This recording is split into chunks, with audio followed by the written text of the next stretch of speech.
I'm live. It's always so shocking. My face pops up. Good morning, everybody. Good morning, Joelle. Good morning, Mom. It is a super mild day and cloudy, but that is all right. Yeah, we blew through that beautiful Indian summer. You know, you have to have the sun to get that glow going on what's left of like the foliage. And the sun is not here today, but you never know. We could have a gift tomorrow. Good morning, Linda B. Good morning, Betty. Another beautiful day in St. Catharines, Ontario. Good morning, Doreen. Raining, but it's sort of warm in upstate New York. Yeah, I think we're getting the same kind of deal. Good morning, Teresa in Southwest Ohio. Good morning, Renee. Hello from Northwest Colorado. Sunny and 28 degrees. Good morning, Anita. Thumbs up and shared. Thank you so much. Good morning, everybody. Good morning, Karen. Morning from Stratford, Connecticut. What a beautiful town and super nearby. I'll have to make a post next time I go out with my buddies, Carol and Liz, because we were over at the winery last week, sitting outside on the panoramic lawn there, massive, vast, expansive view. Nobody anywhere near us because it's that big. So we said next time we get together, we'll put the word out for people who are local. If you want to come and do some hooking for a few hours and relax, it could be a really nice way to spend the day. Good morning, Beverly. It's good to see everybody. So let me start. We're gonna pick up where we left off. I got so inspired last night thinking about Marguerite Zorach and the other people I'm going to talk about today. But you know, it's the more I thought about it, I ended up going online and being crazy and following a bunch of websites that I'm not sure. Good morning, Donna. That I'm not sure how old they were, and you never, I guess, one never really knows. But I found a link. Because I'm going to start today with talking about, once I get into sort of commentary stuff, I'm going to start by talking about Marguerite again and her work, because the more I was thinking about it, do you remember from yesterday how I was saying, her being a fine artist and her having a brilliant early career, which I'm going to talk about. But then as soon as she had her two kids, she switched over to rug hooking because she found it was easier to have that on her lap, to be able to spring up at any time like a possessed Jack in the Box, which is life. With little kids around. And I just kept thinking about that because I thought it was so beautiful and moving, because, you know, it's like we're talking about the 1920s, 1930s, that this is her life experience. And this is the same reason and the same way that I came to rug hooking, living in the Netherlands, having the second child, things like, you know, I used to teach stained glass and some other things. And those things not really being an option, you know, with Teddy walking around like almost like a robot at an insanely young age, like a feral cat just everywhere. And then Jossie being an absolute newborn, it was not the right time for there to be bags of glass, you know, around the house, to say the least. So same reason, you know, and I ended up that year having my mom for Christmas. She got me, she sent over like a kit, and I don't even know where it was from. It was probably from Green Mountain. With a little maple leaf. And that was that horrible thing I showed you ages ago, that horrible, messy, packed up thing, you know, really bad, but I love it. So it's just funny how women, you know, since the beginning of time and probably forever, will always make choices like this based on the requirements of domestic life. Good morning. You love my analogies. Yeah, I could have said something worse. I'm glad I was careful because he's such a good boy. He's just electric. But yeah, it really, you know, I was thinking about that last night, and I just thought, you know, for someone who lived 100 years ago and who had the same experience, it was just so interesting, and I felt so connected to her and her art. I don't know if you've had time to check, but her art is just over the top amazing. I mean, it's like life-changing for me to find her. So I ended up finding a page where you could write to one of two people. And after a little bit of stalking, I figured out one of them was Peter Zorach, and he seems to be the grandson who lives in Wilmington, Delaware, I think. And the other was an IPCAR member, so it was like the son's daughter's side of the family. So probably her child, the daughter's child, Dalov's child, right? So those were two people whose email you could just write to. So I wrote last night because I wanted to ask them. You know, yesterday I showed you in the Antiques magazine, which got me started with this. Funny coincidence of just ordering this. I showed you, the last thing I showed you was the house, the Robin Hood cottage in Maine, and how it's very hard to see, I'm sure, on the computer. But this is not wallpaper. This is painting that they did over the course of a summer, just the whole room. And apparently other rooms too had painting. So it got me thinking, what's up with Robin Hood Cottage? And I couldn't really find anything out about it. I thought, is there any chance it's like, number one, a house museum that one can visit, something we can look forward to maybe in 2021, early? Or is there any chance it's like a bed and breakfast or something? That would worry me though, because then you've got so much, so many people tramping through. And I couldn't find out. I just couldn't find out. There were other places, on that island in Maine that were near Robin Hood Cottage, but nothing about it. So I wrote to Peter Zorach, and we'll see if he writes back. You never know with the internet how old that email address is, how old the information is that's up there for him. But, I just wanted to know whether it was a possibility to ever get up there and see. I know there's a lot of people in the group that are in Maine. I would certainly take the road trip anytime to go up and see that house. Besides rugs, and remember she collected rugs too. Her work is just unreal, and I love. It's almost like it was fated, her crossover to hooking, and she did both. She ended up doing both, but she hooked when the kids were young, and because remember before then she was painting murals. I'm going to talk more about her life, but yeah, I just wanted to show this one more time in case you didn't watch yesterday. I ordered this issue of Antiques magazine February 2011 because the seller on eBay mentioned that there was an article about rug cooking, but not what it was. So I bought it because I thought, well, you never know. It's probably about Pearl McGowan, and if it is, that's great, or it might be about something else. And it was about Marguerite Thompson, and I'd never heard of her. So this is the way life is, right? You find some tiny lead, you buy some little magazine that costs $5, it comes in the mail a few days later, and your life changes because you discover something new. It's just so nice. Before I talk more about her and about her life, I just want to make some corrections because Patrice, I don't think you're on right now, but you were talking about punching, and I always punch with my same 2 punches. So I'm not much of a puncher. I'm way more of a hooker, and we can file that under things I never thought that I would say 20 years ago. I am more of a hooker than a puncher. So let me tell you, because my friend Brenda, who always tunes in and sent me that amazing, among thousands of other things, the amazing list of I'm busier thans, most of which I can't say, but she punches a lot. So she gave me this information that I think is better than my information. So I want to give it in case you're getting into punching. So I said, I have a 14 and it does I have the fine and regular. It does a very low pile. And I said, if I were going to go down, I'd probably go down 2 sizes to something like a 12. She said, there is no 12. And she's absolutely right. Brenda, thank you. For some reason, the system skips 11 and 12. So what she said, because Patrice was asking yesterday about hooking with strips, Brenda says number 3 strips work fine with punch needles, number 3. So that's the real fine ones. Many people own the number 10 regular and the number 14. So those are probably the standard ones. I have the 14. I don't have a 10 yet. The number 13 and 14 only come in fine. And she says there are the number 8, the number 9, the number 10 come in fine and regular. If this sounds confusing, it is a little bit confusing, but this information is all online. And she also mentioned that once in a while, Amy Oxford does a 25% off sale on the whole set. So where the whole set, the degrees of fineness is going to be quite slight. If you get a great sale and you are at all interested in the style of punching, where you would have different heights like Waldoboro style, if you were looking at doing variations of tufting, then it would be nice to have the whole set, particularly at 25% off. So April says, I have the 10 regular and it works for a lot of yarns. So that's good information. That's probably the one I need to get next because I have a bunch of patterns I'm going to bring out for December that I think I'm going to punch all of them. So Brenda gave me this even more specific information that in terms of pile, meaning the loop that the thing makes, for number 8, it's a 1/2 inch. So if you can picture that, that's quite tall. Number 9, 3/8 of an inch. Number 10, 1/4 inch. So picture that because that can be a lot of yarn depending on how low you go with the needle size. Size 13 does 3/16. Size 14 does 1/8. So that's the 2 that I have. So I really should get one that does a higher pile.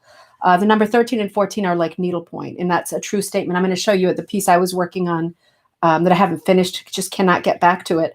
The number 13 is called the mini, and I've seen this on Amy Oxford's site. She says it's a mini like with heels, so it's a little bit higher than the next one. But this is the punch that I was working on. I never finished with I'll finish it hopefully by next fall. The 2 kids. This is the right side of it. Oh no, this is the wrong side. Of course, this is the wrong side. This is the punch side. Let me show you this side, the way it's coming out. Is it? Yeah, no, that is the right side because this is the wrong side, right? I was punching it backwards. So haven't gotten there yet, but I love the way it's coming out. You learn the hard way. 10 and 14 are a great start. Okay, that's really good information. So for anybody starting, 10 and 14. And, you know, from what Brenda was saying, she uses, I'm not there yet with punching. I still love hooking and I go to hooking and I don't have a lot of time to work because I'm usually doing stuff with orders, sadly, but hopefully soon. But Brenda says she does a lot with height differences, like with letters. And when she's trying to pop one thing and make the other look a little more recessed. So it sounds like 10 and 14 are across the board, the faves.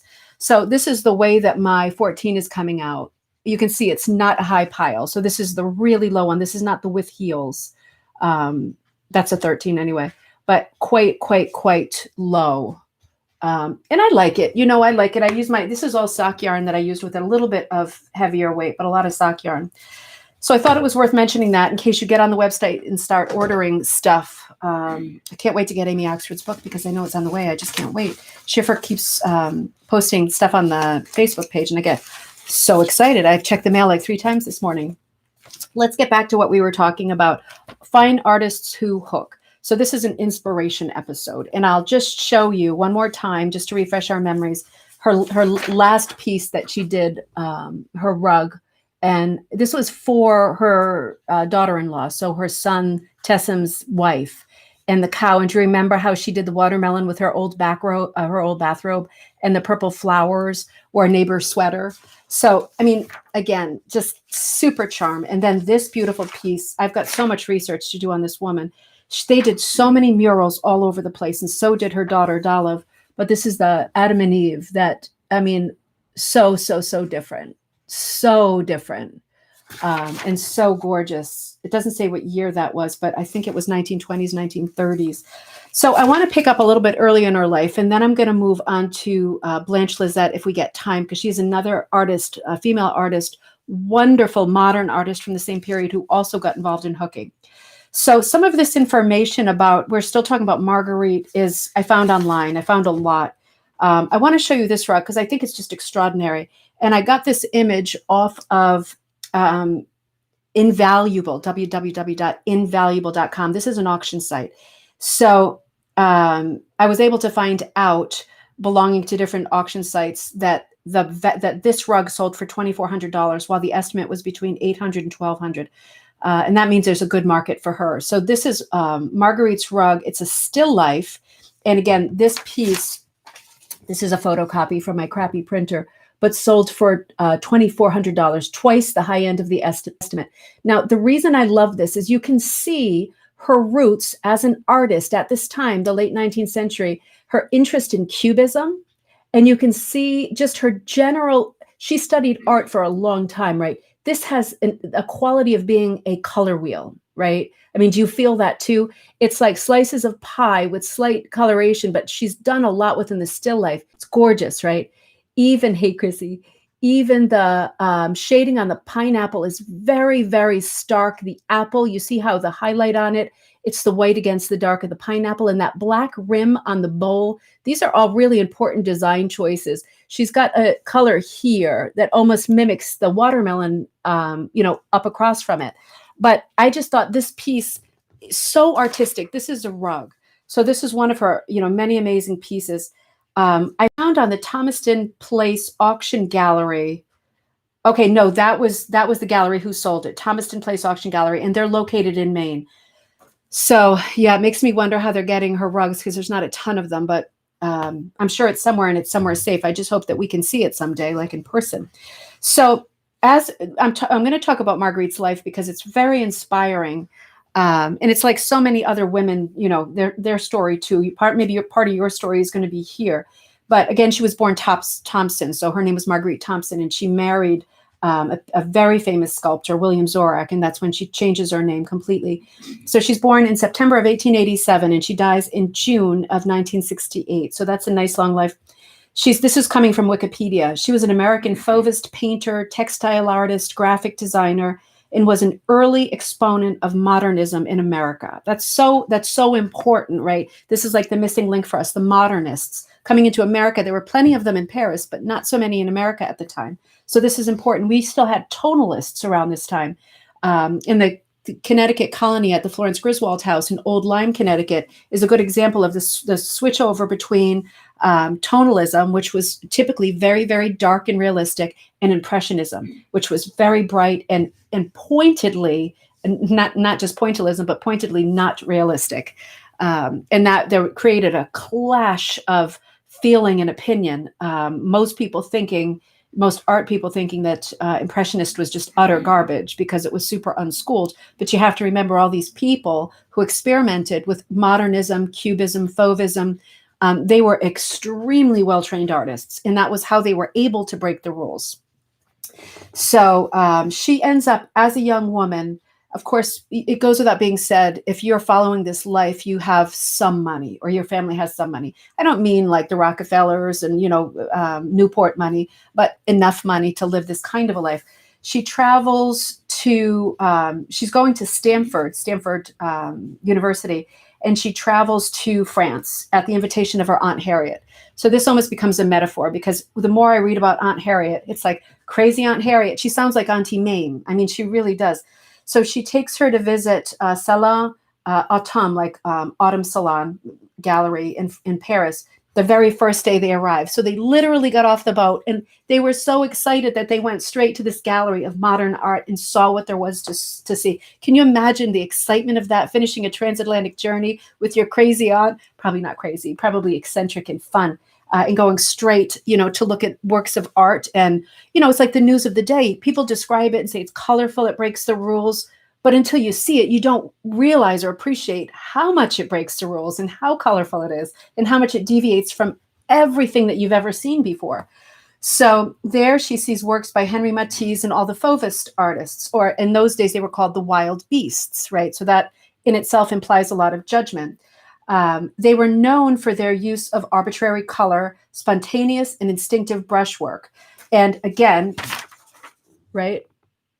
So immediately, like, you're getting an impression of where her roots are in terms of evolving as an artist. While she was in Paris, she socialized with Pablo Picasso, expatriate Gertrude Stein, Henri Rousseau of like the jungle paintings, Henri Matisse, and through her Aunt Addie's connections, she visited a lot of the academies where people were studying and working. And that's where she met her future husband, William, who's also over there doing the exact same thing. It was the hub of art, and it was the hub of what's new and ideas. And he was a young Lithuanian student. So they will fall in love and they will separate for a short time. And as we know, since we know there's a happy ending, we know that they're going to get together in the end, but much later and in the US. So after Paris, she takes total Auntie Mame. She takes a lengthy tour of the entire world from 1911 to 1912. And she visits 1911 to 1912. And she visits Jerusalem, Egypt, India, Burma, China, Hong Kong, Japan, and Hawaii. Impressed with the foreign places she'd seen, she began to write down her experiences. Now, I don't know if you noticed, and I'll link it again today, but I did put as one of the links yesterday on our thread from Coffee Time, a bunch of links to, there's not a lot written about her. There's the book about modern embroidery, modern contemporary now, and the roots of it, which includes her work and some other artists of this period. There's gallery brochures that are written about her, but there's not a lot written about just her. So that in itself is troubling, I think. But I included a book of her writings, collected writings from her travels and her thoughts. And I don't have it yet, but I ordered it, and I'm anxious to read it because I think it's going to be full of interesting insights. So when she came back from this huge trip, she was obviously very impressed with all these places she'd been, and she was not going into school. She left school and did this trip with Aunt Harriet. And now she's in a completely different mindset. So the trip will influence, obviously, the rest of her life, not just having met her future husband, but everything she's seen becomes a huge part of her. And she ends up going back to California in 1912. Her parents' consistent disapproval of her art will lead her to destroy, I don't know if the parents destroyed it or if she herself destroyed it, a lot of her early work. So it was literally destroyed. because her parents were that upset about her pursuing this sort of a lifestyle and pursuing art. So she pretty quickly, after the destroying of the art, moves to New York City and marries William Zorach, who's already there. So that works out great. She actually marries him the day she moves back to New York City. So she's a good one for doing things the same day. How great is that? I mean, in these times to live like this, she gets to Paris and she goes to the most famous art gallery the same day. She leaves her parents, moves to New York, and marries like her friend, lover, fiance, not at all, right? Because they've been separated the same day she arrives. I mean, she's obviously a really special person. And the couple immediately start collaborating on art, and they always will. Right through both of their lifetimes, they will always work very closely together, not just on murals, but on everything. So he's going to be a perfect partner for him. She has her son Tessem in 1915 and her daughter Dolive in 1917. And they're settled in Greenwich Village, but Marguerite will insist on spending summers in the countryside of New England. And this is where they end up getting the place in Maine, Robin Hood Cottage. So, and then she really starts nesting and painting everything up and collecting folk art that is just locally from Maine. So again, can you imagine them? It doesn't say it here, but I'm imagining the way they acquire their hooked rugs and all their sculpture and their folk art in their house, that they're probably going to these nice old time country auctions and old barns, and bidding and hoping and getting and hanging. And, it seems like an amazing life. But she ended up, after the birth of her daughter, she wanted to give more attention to her children. And it does seem like William was a very hands-on dad, considering the time period. But they both at this time, because they typically did the same thing at the same time, being so close, they both experimented with textile art at this point, with the children being very young. And Marguerite started to produce embroideries that were over the top amazing. So one of them I showed you yesterday of the family scene of Dolive, her daughter. That whole thing was like partial embroidery. It was sort of a mixed medium textile piece. But this is when she starts doing embroidery and textile art over painting. And she is still best known for her work, her embroidery work, like those textile pieces, even more than for her paintings, which are also amazing. So she is a prolific artist. And in her later years, Marguerite teaches at Columbia University. Even later, she suffers sort of macular degeneration in her eyes, and obviously that will hugely affect her ability to be able to look at small textiles like embroidery or even hooking. But she's still working. She sort of goes back to painting a little bit at that time, but she's struggling. And she eventually dies in New York in 1968.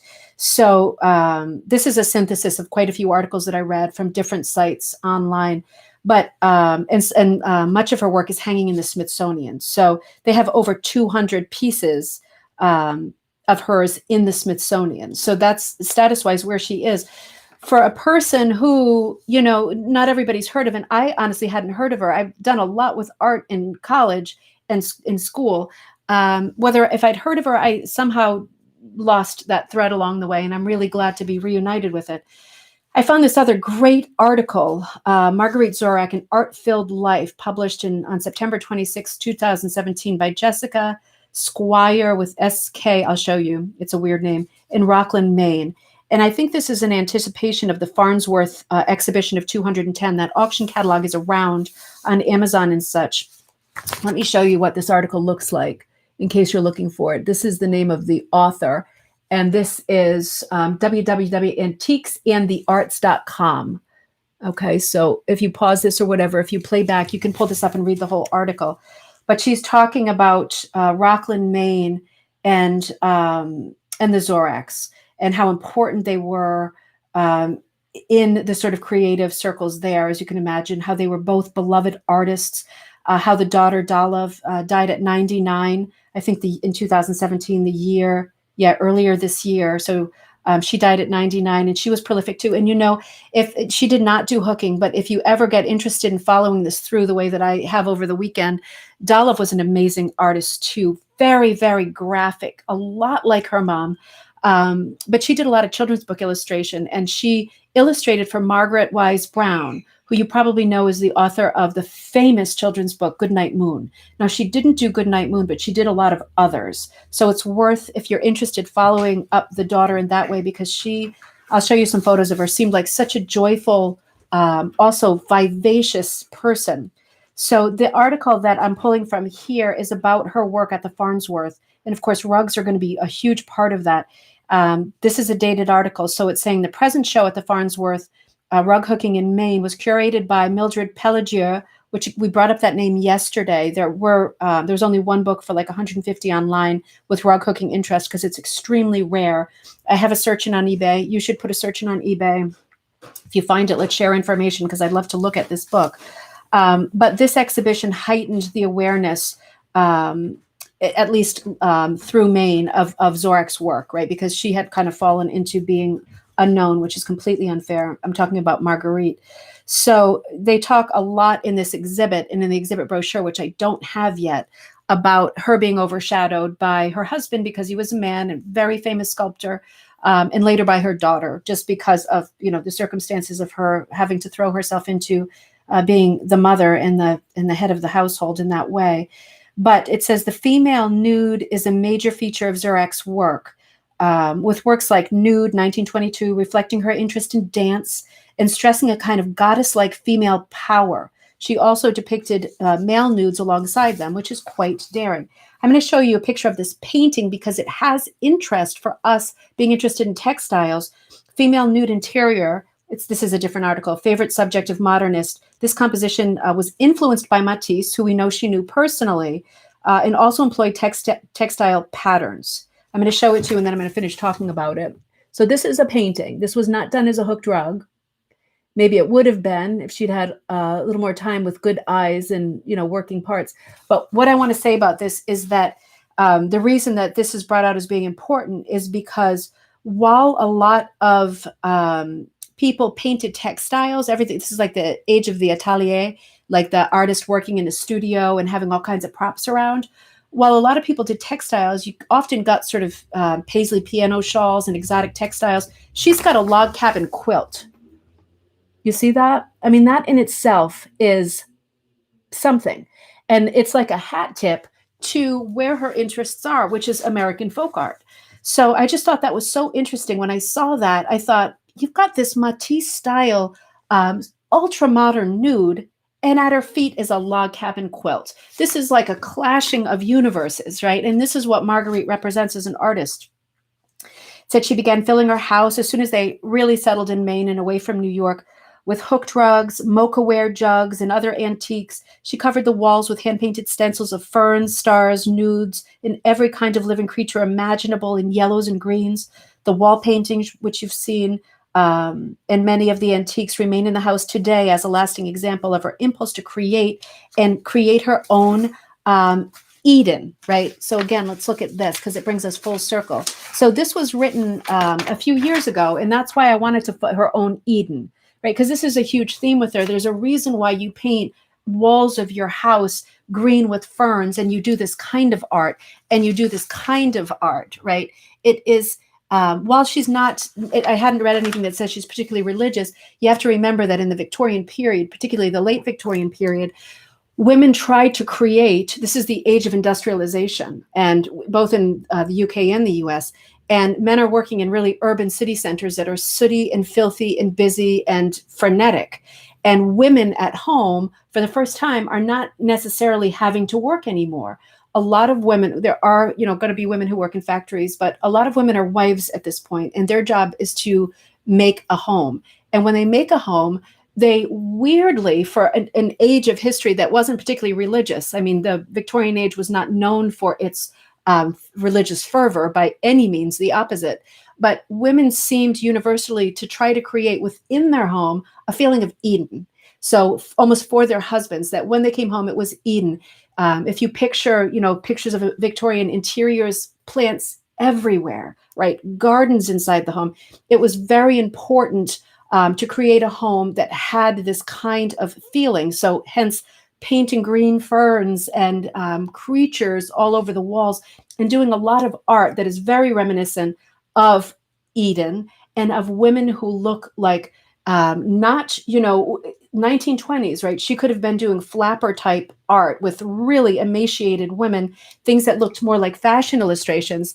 Hello, Christina. But again, she's not doing that. She's doing women that look like this. And you're seeing that in all of her work. So I think we're not gonna make it today to Blanche Lizette, but she's gonna be the next artist that we talk about, and then Emily Carr. My hope is to get to both of them tomorrow because I've got a lot more hooked rugs to show you from those artists. But I think it was worth it. And if Peter Zorach writes me back, I'll certainly let you know what he says, because I would love to know what's going on with Robin Hood Cottage. I would love to take a trip up there. And I wonder, all of the rugs that Marguerite collected and the rugs that she made, I bet what I've collected online, I bet there's a lot more rugs. These are all of the ones that were available online, all of them. So, and the ones in the Antiques magazine, those were some that weren't online. And I bet you there's more. And I just haven't found them yet because they're probably not up there. She hasn't remained consistently a really well-known artist. So let's see if we can change that. Give her a pop after all these years, because she really deserves it. So anyway, I'll add the links that I added yesterday, gallery catalogs about her life and work in the Farnsworth exhibit. That was a lot of hooked rugs and folk arty stuff. If you find anything that I missed, please let me know, because I always want to learn more. And tomorrow we'll continue with this series of fine artists who hooked. If I find any more between now and the end of the week, I'll add them too. But I have at least 2 more for you. So have a great day, and I will see you all in the morning.